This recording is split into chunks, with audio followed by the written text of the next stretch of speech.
welcome to this special one-off episode of Student Abroad Stories. I'm your host, Nicholas Bryant, and today we'll be talking to two international students, Denise and Ilya, about their experience studying here in the United States.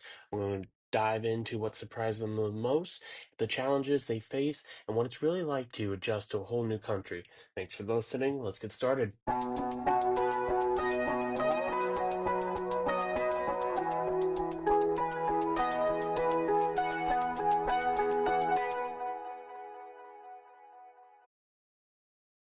Hello. So, to start by greeting yourself, say your name, what's your major, where you guys from. My name is Denise Maharangi. I'm from Azerbaijan and my current major is biological sciences, genetics, cell and developmental biology. Yeah, my name is Ilya Morduk. I'm from Ukraine and I'm studying applied biological sciences with prenatal program. All right. Thank you for showing up, coming. I really do appreciate your time. I'm just going to ask you, a few questions about, living and studying here in the United States. So, what really inspired you to study in the U.S.? Why do you choose the U.S. in particular, and why do you choose Arizona State to study? So from my childhood, I was really interested in American culture and stuff. I really wanted to see the country itself and the different cultures, the diversity. And the other reason is my major is not really offered in a lot of universities,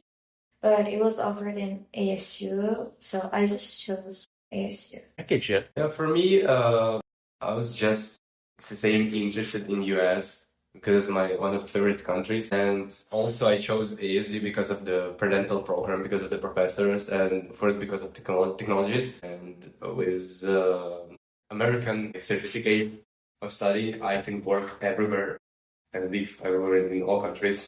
Yeah, totally.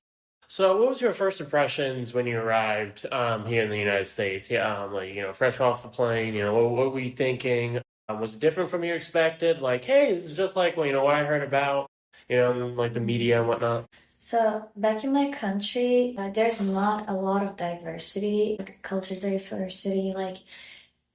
I don't know, but here, when I just got out of my plane, it was so different. I saw a lot of different type of people, and I was a little bit tired because I was first out of 16-hour flight. Yeah, totally. So yeah, I was a little bit confused, where am I? Yeah, and for me, so I visited US before, around six. No, it's my sixth time here, and I used to it a bit, if I can say it like this. But when I came to the university, it was so interesting to meet a lot of different people from different countries. Walks of life. Yeah, with their own cultures. It's get to know about every other culture. Not all of them, but Well, yeah, it's because it's everybody from all different walks of life, just kind of all kind of mushed together, just how that, things. Okay, I get you. What culture differences surprised you the most, either positively or negatively? What's something we do differently from, Azerbaijan or Ukraine? So for me, people here, even the ones you don't even know, they just smile at you out of nowhere. I mean, it is a positive thing, but the first times, it was a little bit weird. I was why did man just smile? You're like, hey man, how you doing? Yeah, Cool. no. So yeah, but it was really lovely and cute. Okay, so what about you? yeah, I totally agree with her. People here are just kind and always saying hi to everyone, and they're free to share their culture and themselves. It's so cool that I can introduce myself. We can start a conversation from nowhere. Oh, yeah, totally. I totally agree. It's one of those things where it's just from what I heard from other people, it's just Americans are big on just saying random hellos and, just start randomly talking. It's one of those things. But yeah, very interesting. Can you share a moment when you felt fully at home here and a moment where and a moment where you really felt distant from home? So one time we were having an event. It was Central Asian event, which is Azerbaijan is partially Central Asia. So it was Turkic culture, which is my culture. So I was oh, okay, I found my people here. It was it felt really home. But other than that, when I just came here, it was the second day or the first day. and I went to Walmart and I bought a lot of things. And it was like really hard to like bring it over here. And I was like, damn, there's no one to help me. I'm like really far away from.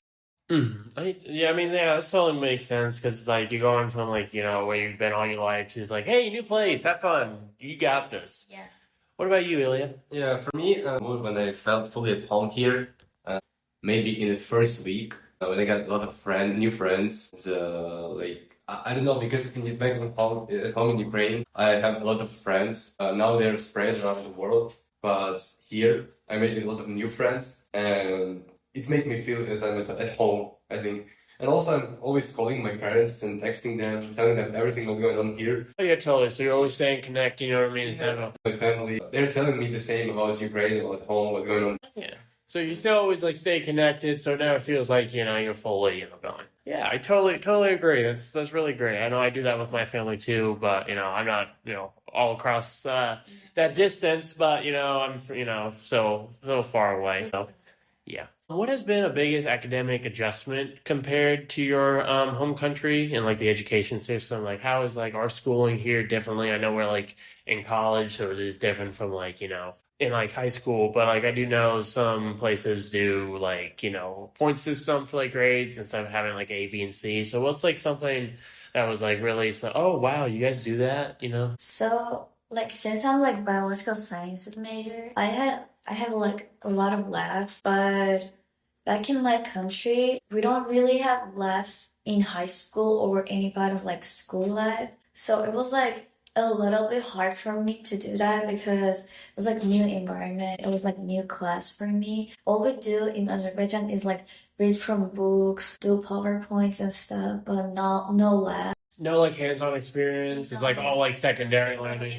When we go to labs, we always sat there and just read some books and stuff. So you always just Nothing.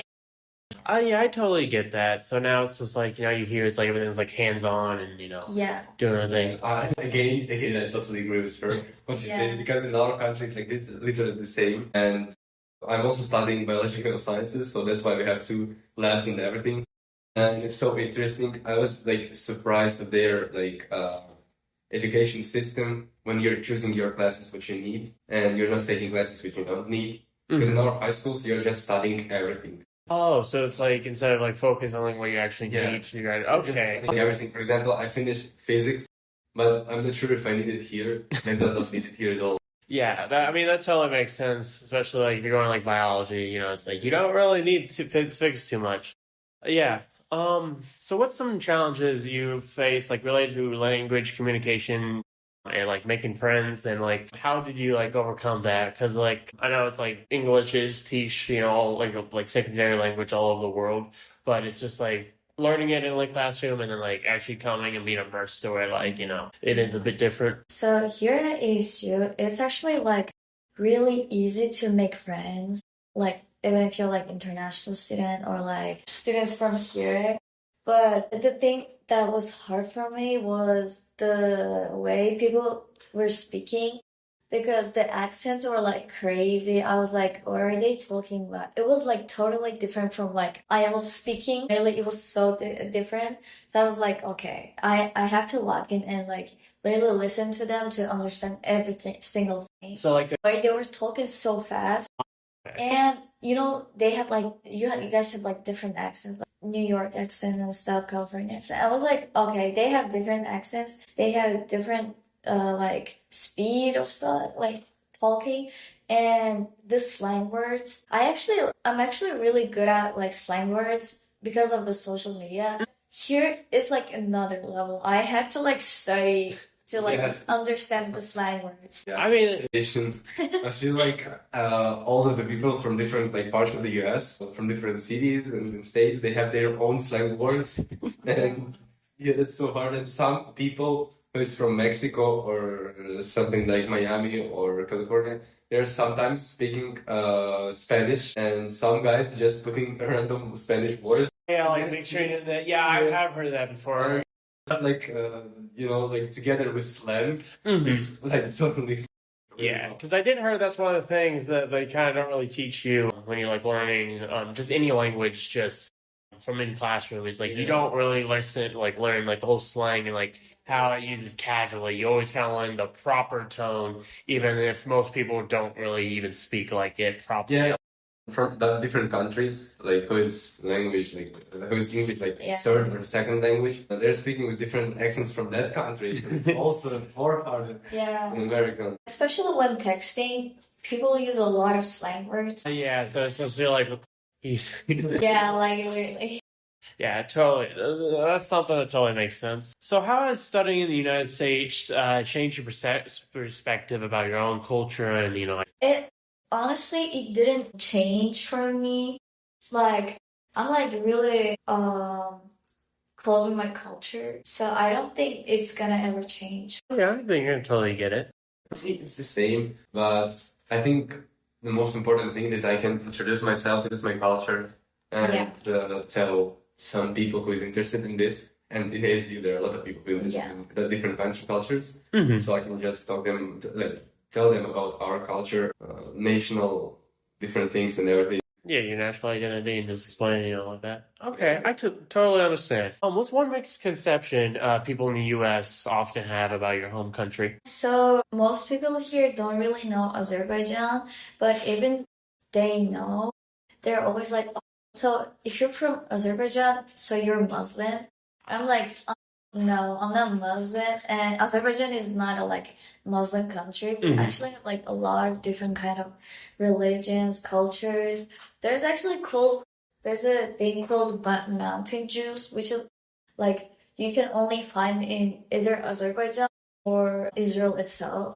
So it's like we are like really secular country. We're not a Muslim country. And secondly, my country is in the region where it is called Caucasus. But here in America, Caucasian people are like considered white people, which is totally wrong because we're definitely not white. I totally agree with that. What about you?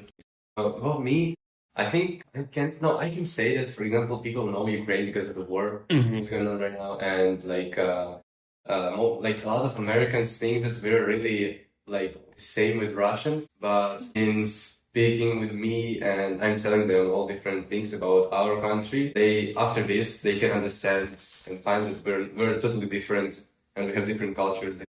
Showing like from what the media shows and whatnot, and how that's only like just a screenshot or like snippet of like the big picture. Not everything's like that. Yeah, that totally agrees. It's one of those things that kind of like the media kind of spews it and like twists the thing. How do you stay connected to your culture while living abroad? Like, do you do any food traditions, community? I know you were talking about like staying connected with your family and whatnot. I think like maybe connection with family, and we have our own Ukrainian club here in student association. When we're doing our events or something, I'm wearing our national clothes and everything like this. Yeah, represent. Yes, it reminds me like saying like me connected or something like this. Yeah, same with him. We have a lot of clubs like Central Asian Club, Azerbaijani Club and stuff. And like I really feel like I found my people because like we're really from the same culture and stuff. And like we cook traditional foods. We do traditions when it's time. And actually we're an event coming up. It's called Nowruz, which is celebrated by Caucasus and Central Asians. It's gonna be like a really big event.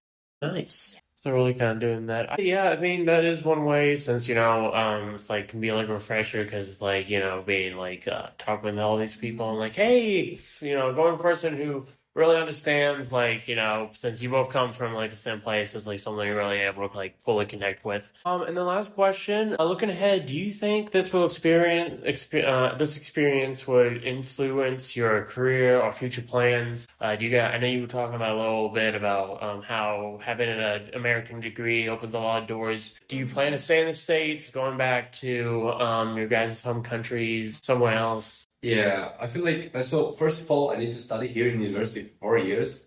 And after this, I need to go to dental school to become a dentist. I need to study there 4 more years. So, and after this, all the certificates and everything and degree, I can work everywhere. But I think I hope so that I'll go back to my country after this and continue my parents' business, dentistry clinic and everything to help them and maybe start my own business or maybe just make our business bigger. Oh, totally. That sounds like, really good. Maybe not just this. I can work everywhere. So I'm thinking I have. Yeah, so like, you still got time. Like for me too, I still have like 4 years to think ahead. But right now, for me, my plan is to get like a really good degree. And I don't really want to be stuck to one place. So I'll probably go to like work in different countries, not in my country, because I know that the thing I'm studying right now is not really developed in Azerbaijan. So I'll probably try to work in like Asia, Europe. I'll try to like explore the world and my options. Oh, yeah, totally. That's something, really good passion to, strive for.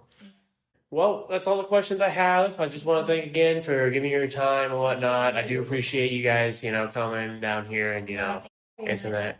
So, yeah, that's it. Thanks.